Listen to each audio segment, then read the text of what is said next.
Good afternoon, everybody. Hopefully you can hear me okay. We seem to have a good number of participants on, which is fantastic. Welcome in these extraordinary times for a webinar on succession planning in the COVID-19 crisis. Today we'll be covering some insights on our behalf in relation to succession planning. And it'll be starting off with Julie Jaggin, who's a senior associate. This is being recorded for our sins. So if you have to suddenly escape halfway through to do some homeschooling or screaming children, etc., then you'll be able to catch it on our website. I believe it's on the Insights section. And I think you may also get an email with the recording as well.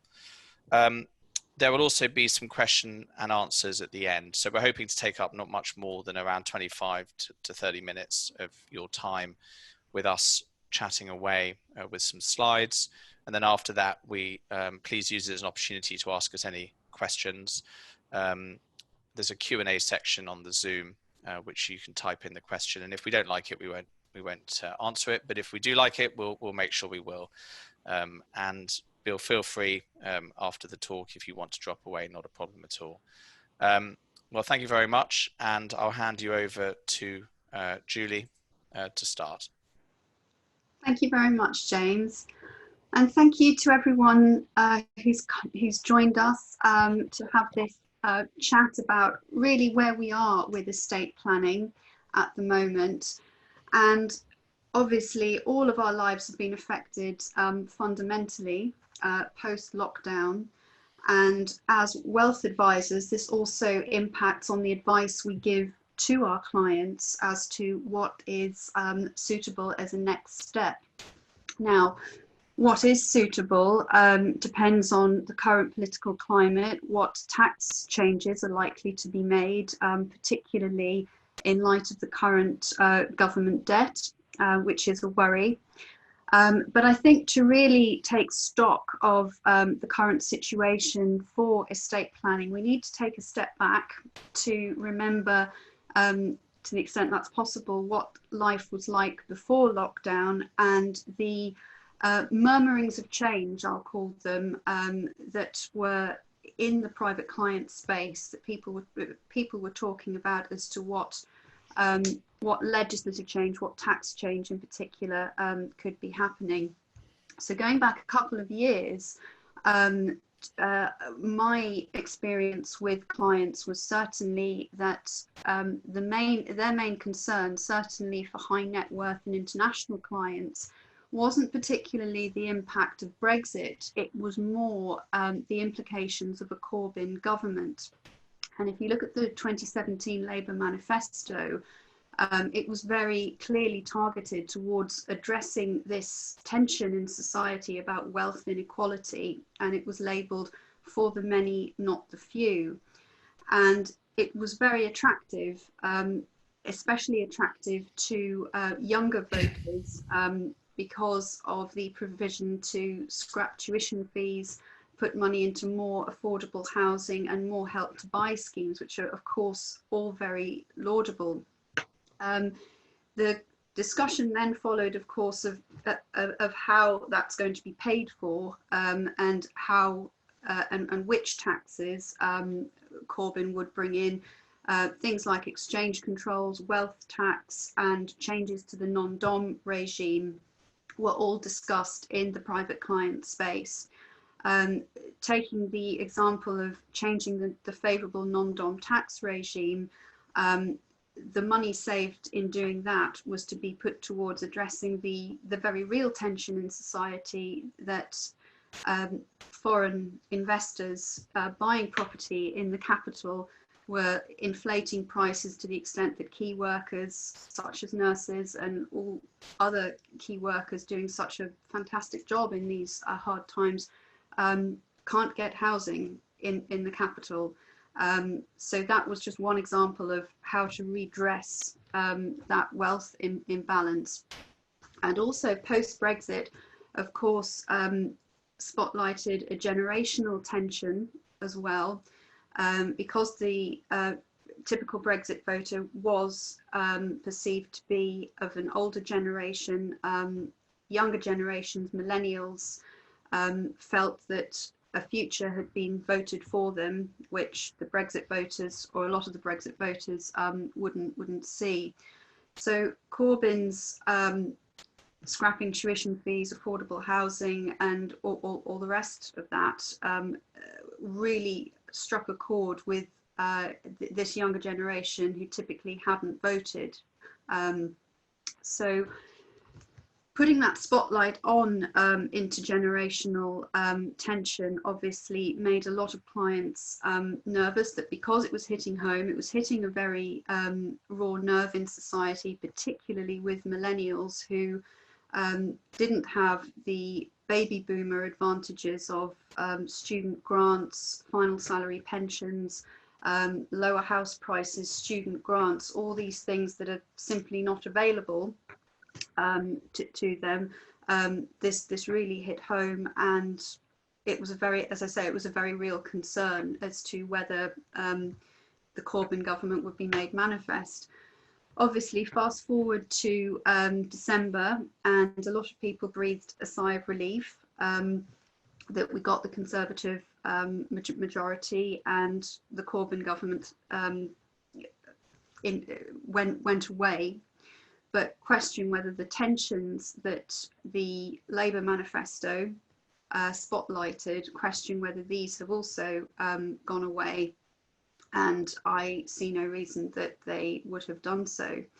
And especially in these difficult times, unfortunately, we've seen with COVID-19 that while it does not discriminate who it affects, socioeconomic variances can have a very real effect on whether you recover from this and also your family, sadly. So if we move on to the next slide. So that gives a sense of the general murmurings of discontent in the last 2 years.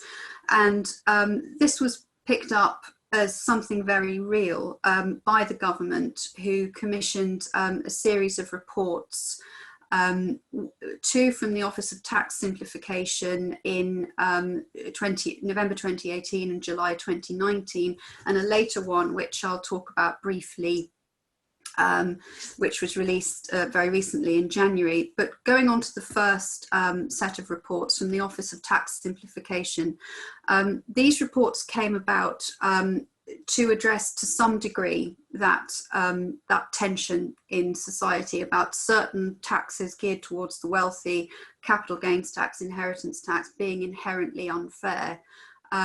It does acknowledge that that is a perception, because it has reported that only around 5% of deaths are affected by inheritance tax, but it's a political hot potato and therefore worth the scrutiny of 2 OTS reports.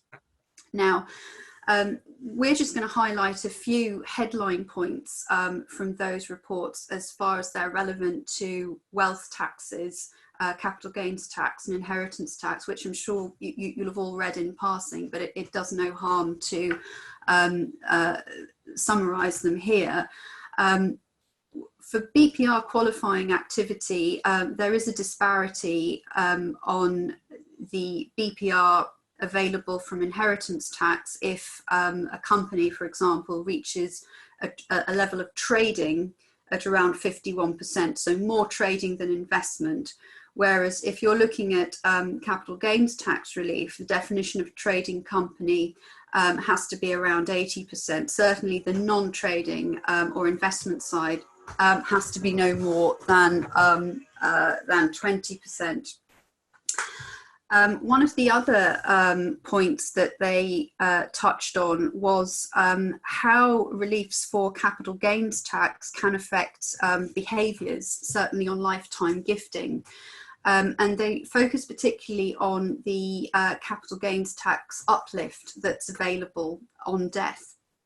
And obviously that is going to have an effect on lifetime gifting, because it creates an impetus to wait until you die to pass assets down to the next generation, which might not necessarily be the best thing for business or farm if we're talking about agricultural property relief. So as a sort of a trade-off, because there's no capital gains tax being levied on the death estate, it was seen as an alignment, making things more fair if the capital gains tax uplift on death is removed, where you're also getting an inheritance tax exemption, APR or BPR. And in that situation, whoever's the donee, whoever's taking the asset, would inherit the base cost of the donor, however far back that would be. Other things that were highlighted, lifetime gifting, very, very prevalent throughout the report, but not as fundamental as APPG, which I'll talk about in a minute. The recommendation to address the complexities and the difficulties around lifetime gifting was simply to reduce the 7-year look-back period when we're looking at the death estate from 7 years to 5 years.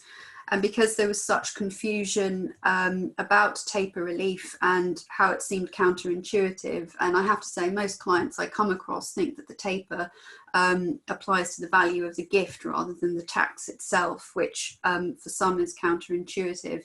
And for those reasons, the OTS said, well, if it's too hard to understand, the best thing to do is to get rid of it, query whether that's a proportionate response, but there we are. That's just a headline of the BPR and capital gains tax measures there. So if we can just go on to the next slide, I'll talk about the other main report. Now this attracted, certainly with us at KN, it attracted a lot of interest because this was released in January, and it was leading up to the 11th of March budget delivered by Rishi Sunak. So there was a lot of speculation about whether these quite fundamental suggestions brought about in this government report would be implemented, and the extent to which it would precipitate lifetime gifting, or at least action and succession planning. So again, just a headline of the main points made in relation to inheritance tax and capital gains tax, the wealth taxes. The nil rate band, as you all probably know, it can be used both against lifetime gifts and on the death estate. Their recommendation was to keep it completely separate from lifetime gifts and only have the nil rate band being used against the death estate. And the current 40% rate of inheritance tax would be substantially reduced in tranches. So for more modest estates, you would have a 10% levied on estates up to a value of 2 million after the nil rate band. And then after that 2 million threshold is reached, around about 20% on the balance. They suggested between 10 and 20, but let's say 20 for argument's sake, which is half the rate that we're looking at the moment. And that 40% is certainly very high compared to other jurisdictions, not counting Japan, but certainly it's enough to generate that feeling of unfairness, which precipitated the report in the first place. So to balance that unfairness, more taxation is focused on lifetime gifts and spreading it out between the death estate and over lifetime gifts. So the suggestion as to how to tax lifetime gifts was to make sure they had an annual allowance of 30,000, which couldn't be rolled forward. But for one tax year, you would have an allowance of 30,000 with the balance subject to a lifetime rate of inheritance tax at 10%. Now, the more drastic proposal for my money was in relation to the capital gains tax uplift and in relation to APR and BPR. Whereas the OTS reports suggested only to remove the uplift for capital gains tax if you also get a qualifying relief for inheritance tax, APPG suggested that both the capital gains tax base uplift and the removal of APR and BPR is taken out completely. The reasons for this, again, were complexity, and in lowering the rate of tax and spreading it out over a person's lifetime on lifetime gifts and on death, is addressing this question of or perceived unfairness around it, inheritance tax. Query whether that's right. I'm not automatically in favour that because a rule is complex, that's an automatic trigger for HMRC to get rid of it entirely, but it's a theme that they're sometimes quite fond of. So that's a summary of the two main reports that everyone was discussing in the estate planning space. Again, against that backdrop left by the Corbyn government of perceived wealth inequality. So there's all that in the mix, taking us up to the budget on the 11th of March. So how did all this pan out? If I could get the next slide, James. So how did all this pan out on the 11th of March, which pre-lockdown and seems such a long time ago? It seems almost a different world, as I'm sure many of you will appreciate. But how all this panned out, what was really concerning a lot of business owners was the rumblings of the complete abolition of entrepreneurs' relief. With some justification, the point of having entrepreneurs' relief when it was introduced in 2008 was to incentivize new businesses, to make sure they weren't put off by putting their time and energy into building a successful business when it's going to be taxed at a punitive rate. So that was the thinking behind it, and that was the thinking behind the original 1 million allowance to give new startup companies that little bit of a lift and leg up. Fast forward about 10 years, Entrepreneurs Relief cost HMRC about £27 billion. But looking at the profile of who actually benefited from Entrepreneurs Relief, it tended to be males in their mid 50s and largely in the southeast, and it wasn't directly ascertainable that it had served its purpose. A lot of business owners would have been selling their businesses anyway, and it comes as a welcome surprise that Entrepreneurs Relief is available, but query whether the relief had the intended objective of incentivizing these people to set up businesses in the first place. Probably not.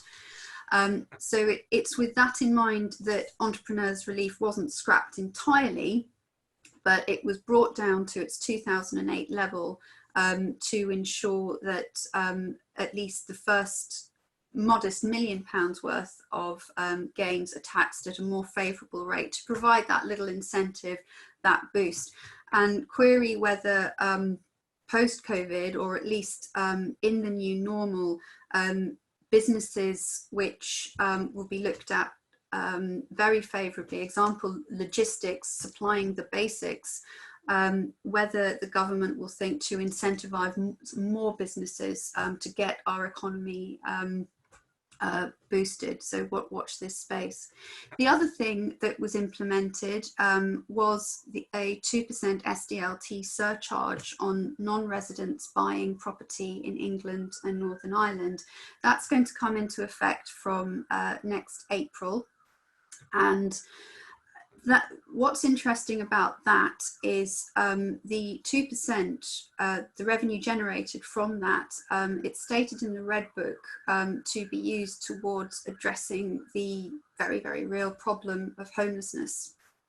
And it's an interesting echo of the 2017 Labour manifesto, hitting on this raw nerve of wealth inequality. And particularly on the issue of low income younger generations being on the back foot for various socioeconomic and intergenerational reasons. So that is what was actually implemented, and then it happened. Then the lockdown came. So what I've done here is just hopefully summarize and refresh a few points on what was going on, what the murmurings of change were leading up to this new normal. So I'm going to hand over to James, who's going to sift through and give his ideas on what we may be able to see logically from the government, bearing in mind the new normal and these societal tensions which have not gone away. Thank you very much, Julie. That was very thorough. And I think the simple answer to your question is, who knows what the future holds? We've seen a lot of thought go into the changing of capital taxes, specifically inheritance tax, in the last 6 months to a year. And now we're faced with even more financial problems as a country. So all of that wealth inequality, all of that commentary that Julie said is going to be very relevant in the making of future decisions, even by a Conservative government who are going to have to patch this together over the next 4.5 years, as well as actually finding places where there are money.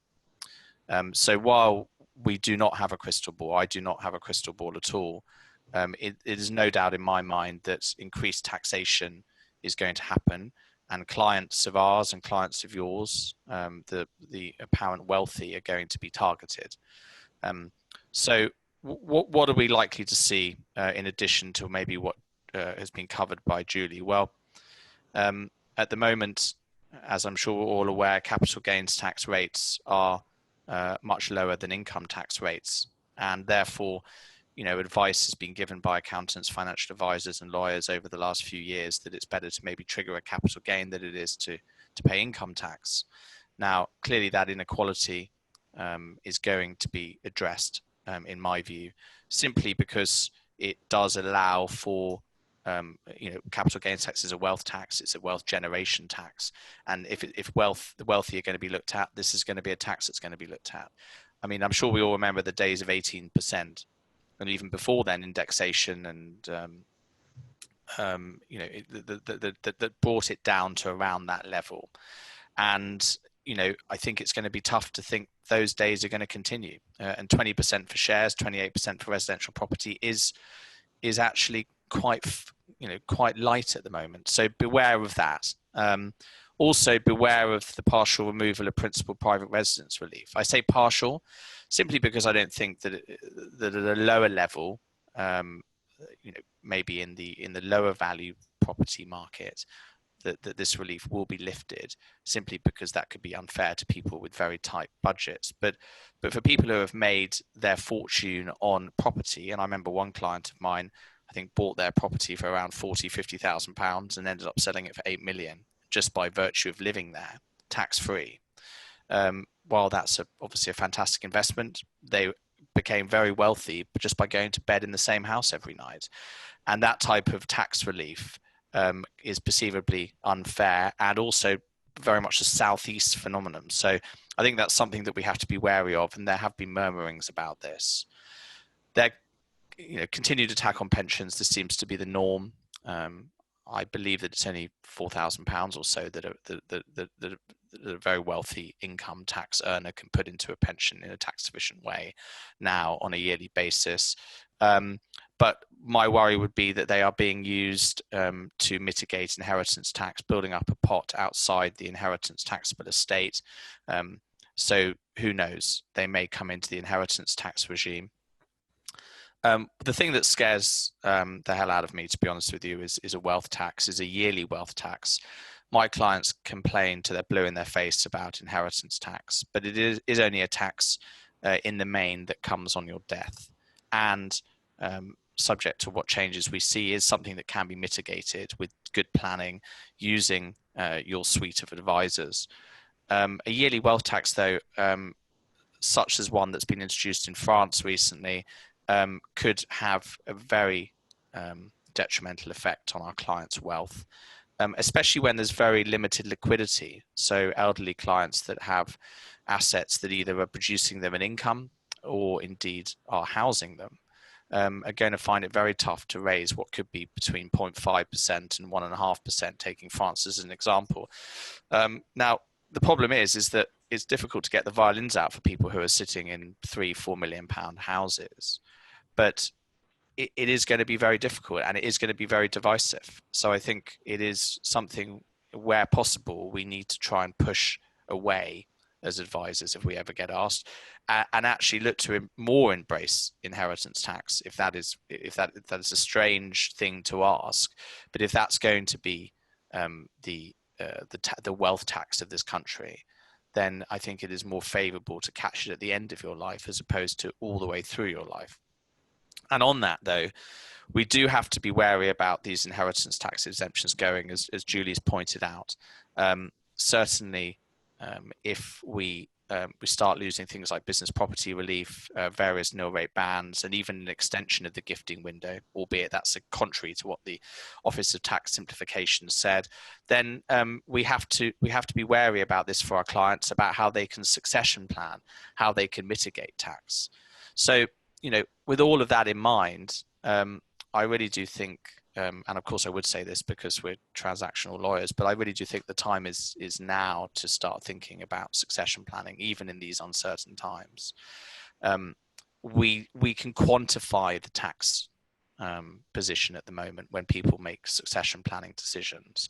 We don't have the crystal ball, we can't predict the future, but the future in my mind, in Julie's mind, and a lot of people's minds, is going to be a taxation on the wealthy. And as you'll see a bit further down on that slide, this is not going to just be in England, Wales, Scotland, Northern Ireland taxation hit. That every jurisdiction in the world is going to have to start thinking about their taxation. I read somewhere, I think a couple of days ago, that Saudi Arabia have increased their VAT in part to do with the oil reduction in price, but also just because of the measures they're having to take. And that really is the definition of a country with low taxation. So if we see countries like that making decisions over tax, maybe for slightly different reasons, then we're going to see most countries that have been affected with coronavirus making similar decisions. So this is not something that our clients are necessarily going to be run away from very easily. So with this in mind, if people do want to make gifts, then they should be thinking about them now. They should be thinking about taking advantage of inheritance tax exemptions while they still exist.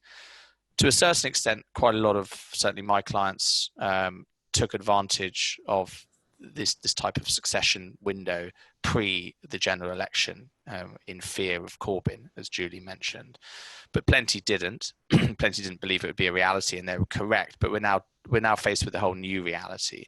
So where clients have their own businesses or maybe agricultural land where they have got exemptions for business property relief or agricultural property relief, then it's worth thinking about maybe using these exemptions, maybe using trusts in order to pass them down to the next generation now, rather than sitting on them and finding yourselves losing them in the future.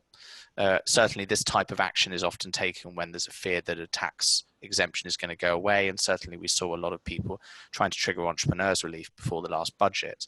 So I think really the take home is that we are going, no doubt, well, we have entered a new world. We're going to be entering a new world in relation to taxation. Not much happened in the budget, but I think that leaves us to potentially a lot happening with the powder dry for HMRC in relation to the future. Whether this would be in the budget nearing the end of the year, whether it would come in as an emergency budget, which I wouldn't be at all surprised. They need to have time to think about these changes. But if clients do want to do something, they should do it now.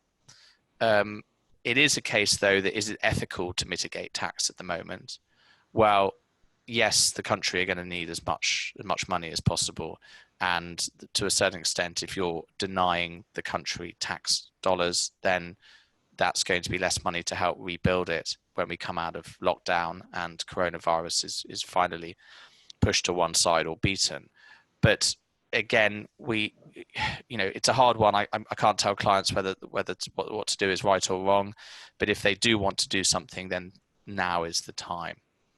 Something that is cropped up a huge amount in relation to my clients and the clients of KN is that asset protection is seemingly even more important now than it was pre-COVID. And that is basically making sure that the family money stays within the family. The problem with gifting in the UK is that protective gifting during your lifetime is very tough. People are trying to use trusts, maybe family investment companies, family limited liability partnerships, but there is definitely a dearth of really satisfactory entities that you can put endless amounts of money in to protect them during your lifetime without having to pay tax up front. So we are seeing certainly a rise in the need for prenups and postnups, and we're working closely with the matrimonial team at Kingsley Napley in respect of that.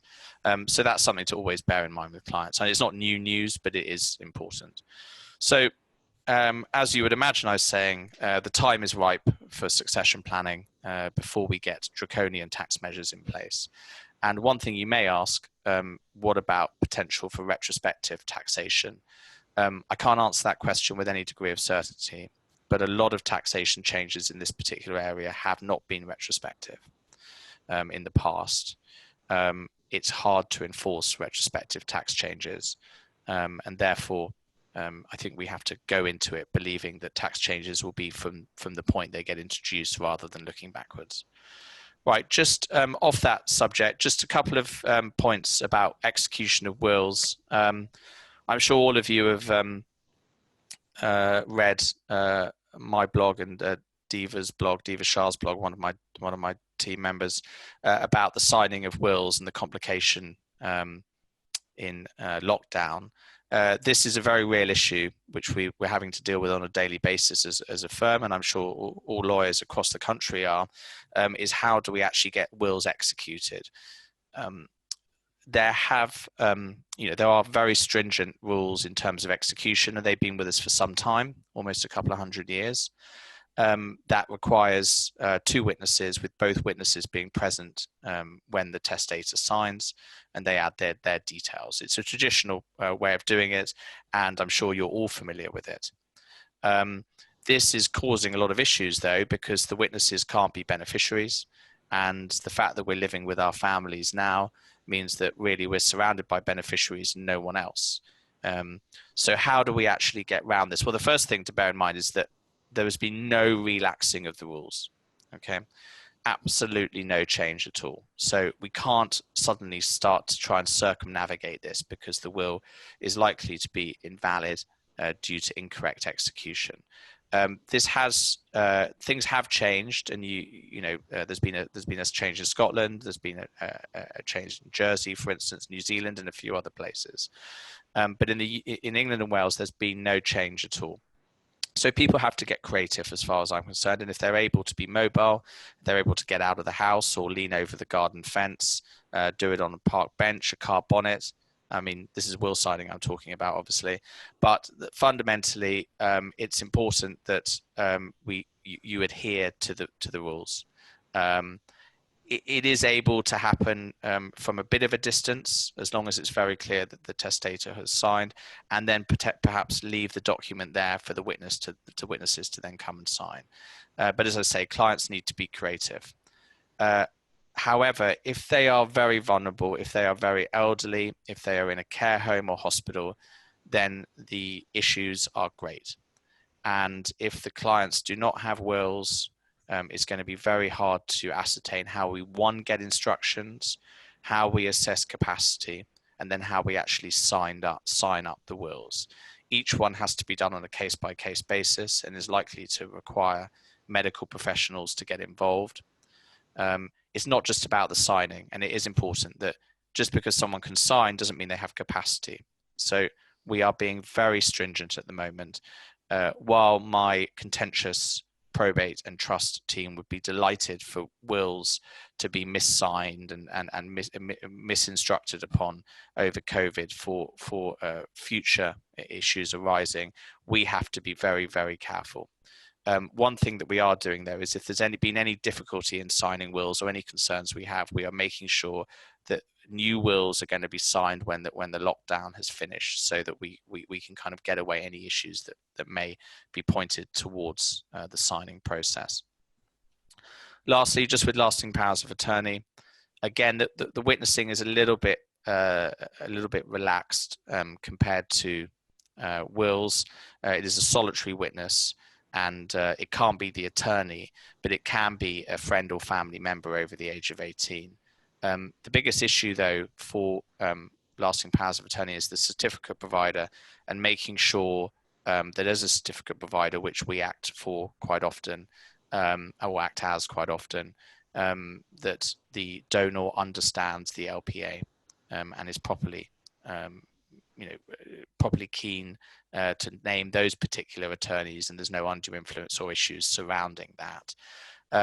I personally believe we must see the donor, the client, but we don't necessarily need to be with the client when the certificate provider is actioning the signature. So, for instance, we had one recently where one of my fellow partners, Simon Hardy, had met with the elderly gentleman in the care home previously, and he had given instructions for the lasting power of attorney, and then the actual signing was done over a video call, and Simon signed as the certificate provider when the client was not present, but confirmed his instructions over video.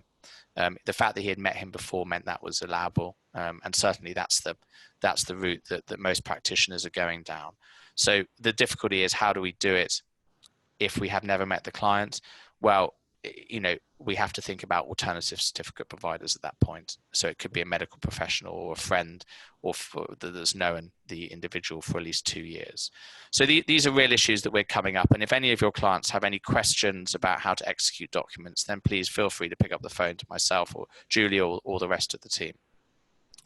Right, I think that's about it. You'll be pleased to hear. Let's see if we've got any questions. This is the acid test of whether we seem to have not lost too many people, which is great. So thank you for staying on. Right. So a couple of questions there. A question actually about inheritance tax.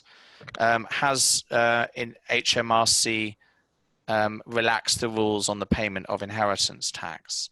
The answer is no, not really. No. Unfortunately. There are a number of issues regarding the payment of inheritance tax. We were going to go into it a bit more detail when we do a probate webinar in a couple of weeks about the issues of probate during during the COVID-19 lockdown and onwards. But this has cropped up on a few estates that we're administering, that the executors have not been keen to liquidate shares to pay for tax given the losses. Julie and I and quite a lot of the team would have been practicing in 2008 when we saw similar market downturns. The HMRC has a mechanism in place that if you sell shares across the board, so you can't sell some of the gain and some of the loss. No, and if you sell shares and the overall picture is that you've lost money from the probate value, then you are able to make a claim within a year, as long as they've been sold within a year, for inheritance tax to be repaid based on the reduced value of the shares that you've sold. They have to be done. There's a few caveats to that, but in the main part, for instance, if you simply sell, you've got £1 million probate value on shares, you sell the full portfolio for £800,000, you've effectively lost £200,000, but you've done it within a year, you can claim the inheritance tax back on that £200,000 difference. So you're only actually paying inheritance tax on the £800,000, albeit you've lost £200,000 in the share price. In the most part, it makes more sense to sell the shares than it does, and to claim it back within the year than to hope the market rises. And I'm sure we'll see a lot of that and a lot of those claims over the course of the next year. But that doesn't amount to a deferment of tax payment. The same applies for property. where you have a 4-year window in which you can sell the property and then claim back any decrease in inheritance tax. So those are important kind of inheritance tax repayment claims that have always been in place. We haven't really dusted off these sheets since 2008, 2009, but we are doing on a regular basis now.